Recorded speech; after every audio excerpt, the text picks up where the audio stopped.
Welcome back to the Not Just a Pony Ride podcast. You are listening to your favorite show for the equine-assisted services community. And today we are talking a little bit about something that has come up more frequently in our participants here at HETRA. I've got my occupational therapist hat on today, as does my guest, who you'll meet in just a second.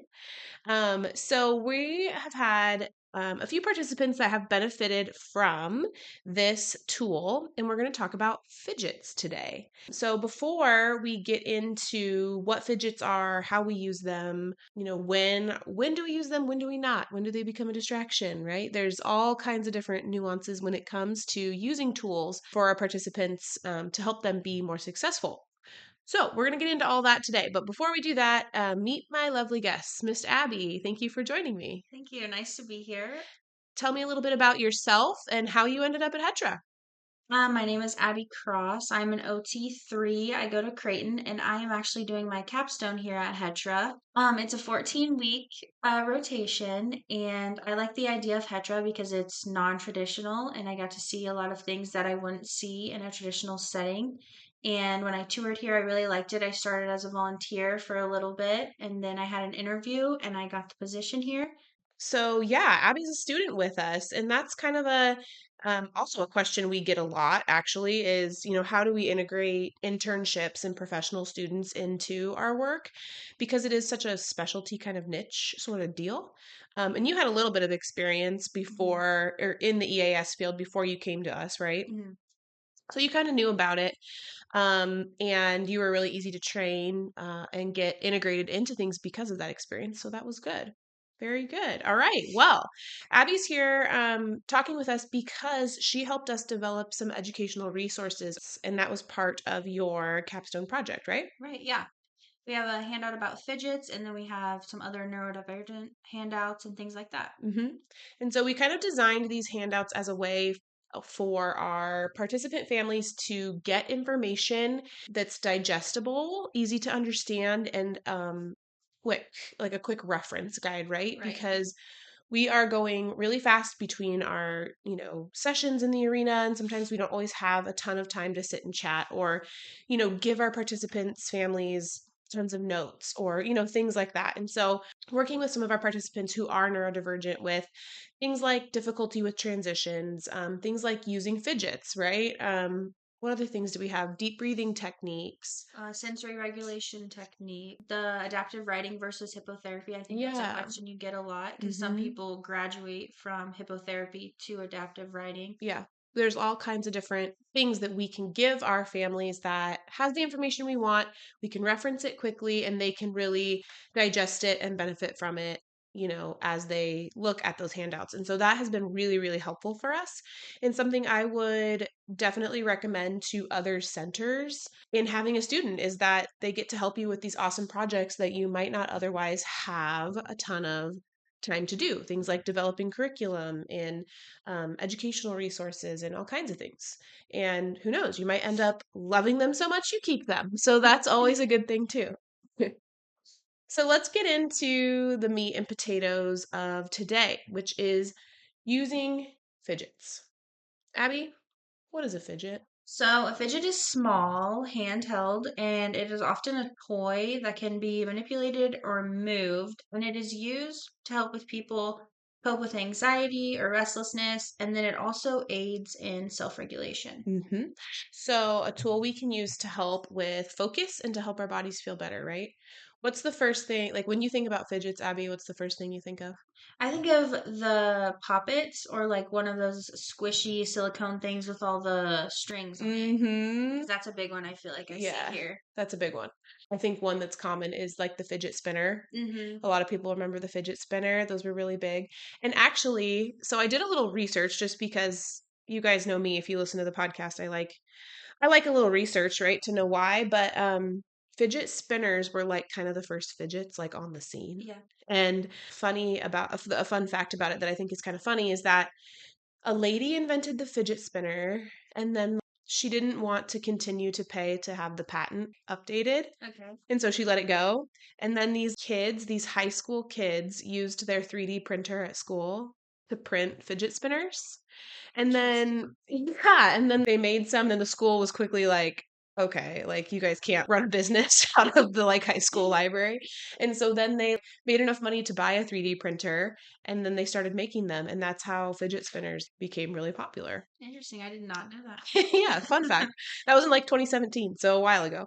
But at any rate, fidgets have been something that are more common, I think definitely in the schools to help because the school system for kids is where we're trying to focus the most, right?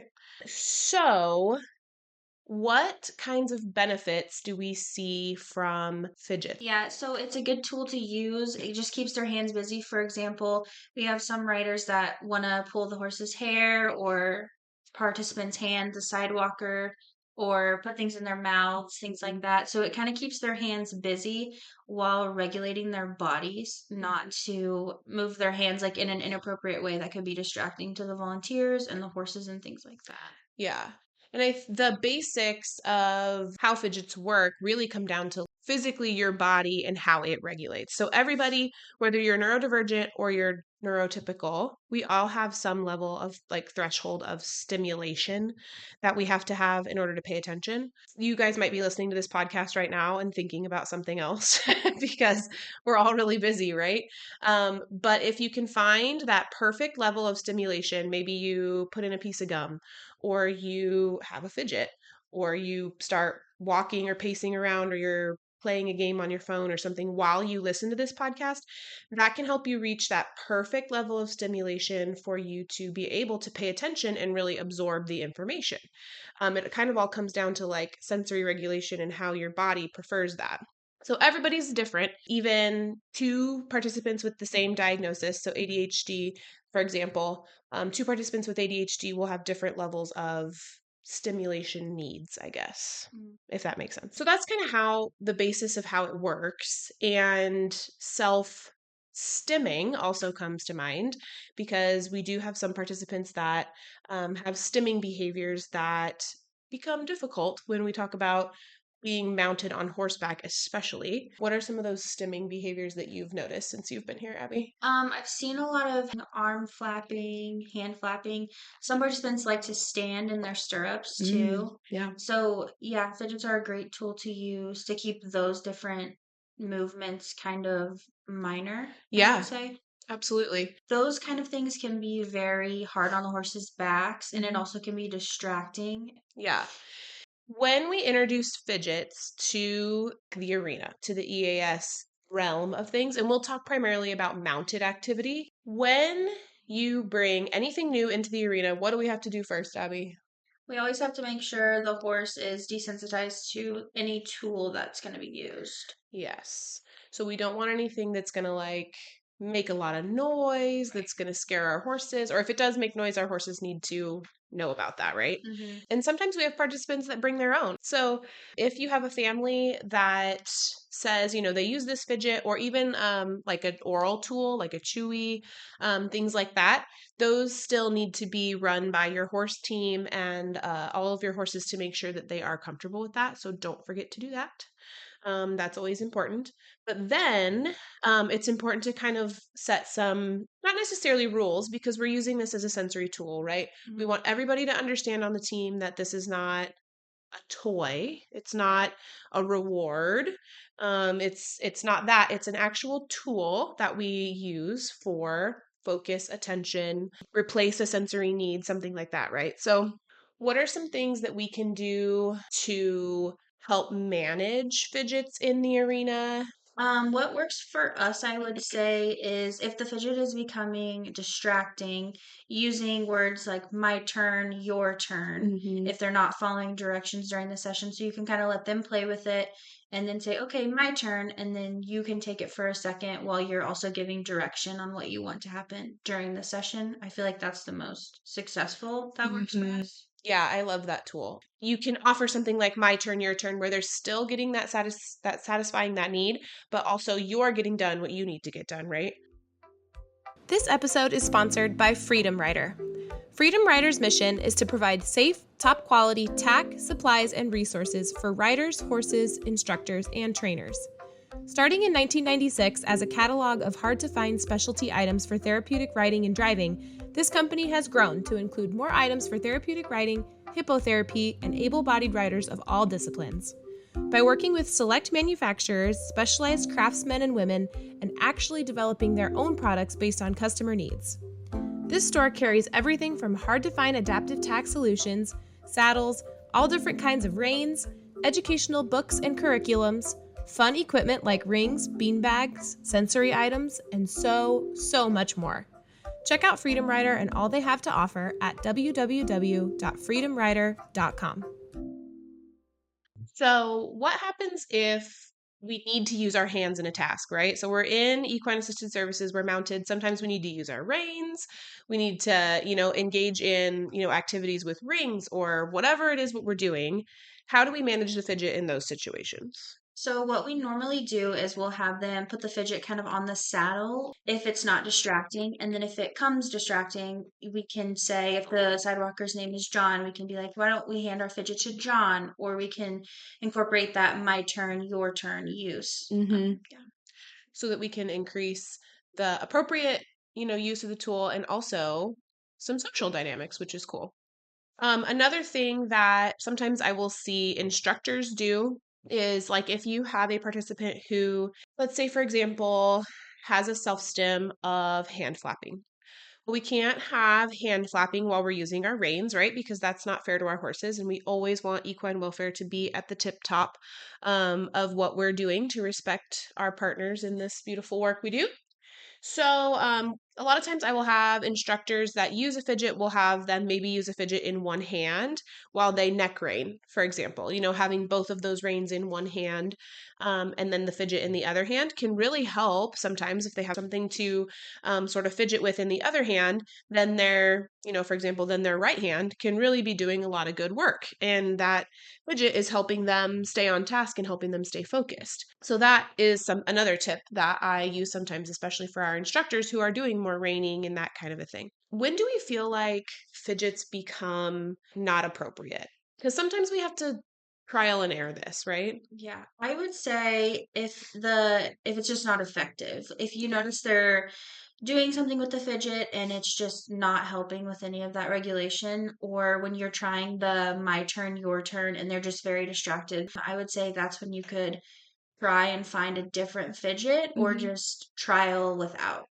Yeah, I think that especially if they have trouble giving it up, Mm-hmm. like it's something where they're like, no, I don't want to do that, then it becomes more harm than good because it's even more distracting. Especially once we get the eyes and the hands involved, that's when we sometimes lose a lot of that ability to follow directions, which is not what we want, right? Okay, so if we kind of recap a little bit, fidgets are good for helping us with focus and attention, regulating our bodies. Participants that they're helpful for, participants that struggle with that focus and attention, or participants that struggle with keeping their body regulated, that you think that movement, satisfying that need with a different type of movement might be helpful. We're always going to make sure our horses are comfortable with the fidgets before we use them. And we're going to set up some basic, what's the word I want to use? Like, yeah, boundaries with our fidget, how we're going to use them. How do we appropriately use our fidgets? Because sometimes we get a little wild with our fidgets and that's okay.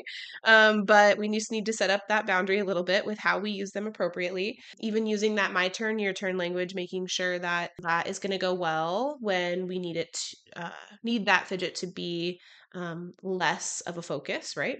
And then just continuing to monitor how the effectiveness of it is working. Abby, you did a nice job telling us just if you feel like it's not effective, you feel like it's more distracting, you're kind of at a wit's end with like how we're going to curb the whether it's hand flapping or whatever the self-stim behavior is, or if you're really struggling with focus and attention, that is a great time to get an occupational therapist involved to help you.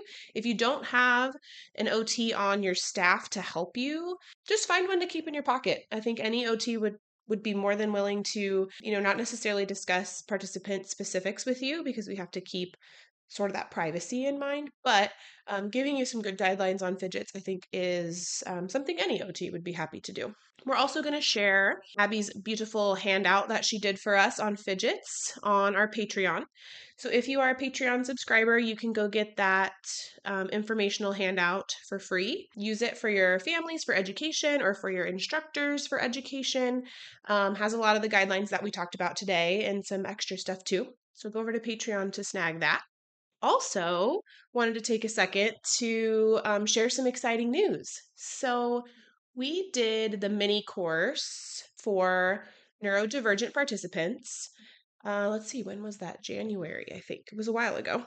We did that as a live course. It was 6 weeks long and it was completely self paced. You have access to up to 5 CEUs with that mini course.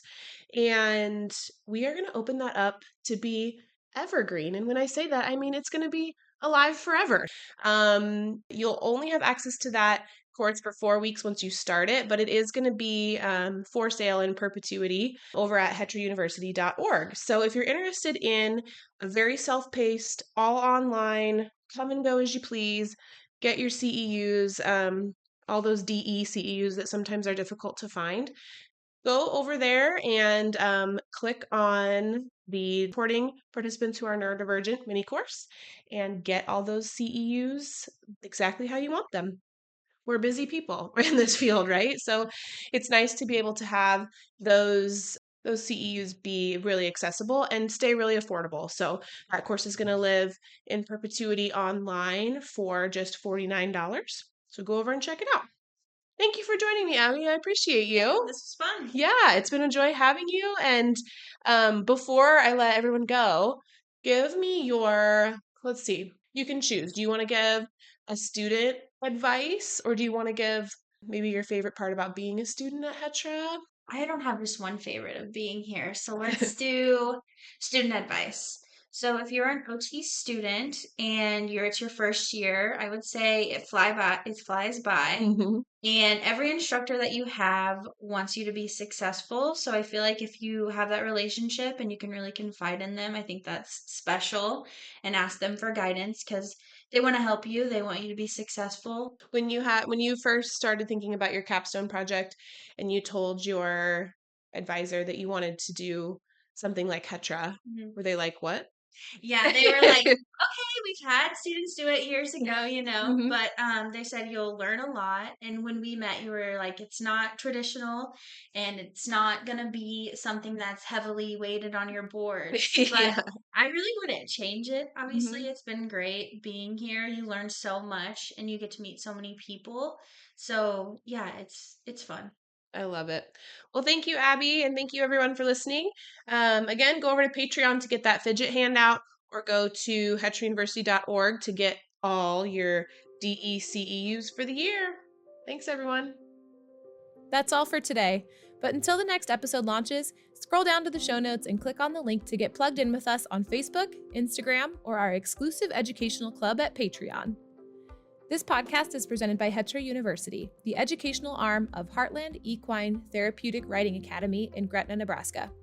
Hetra University's mission is to provide high-quality educational offerings to the EAS community. Check out all the Hetra University has to offer at www.hetrauniversity.org.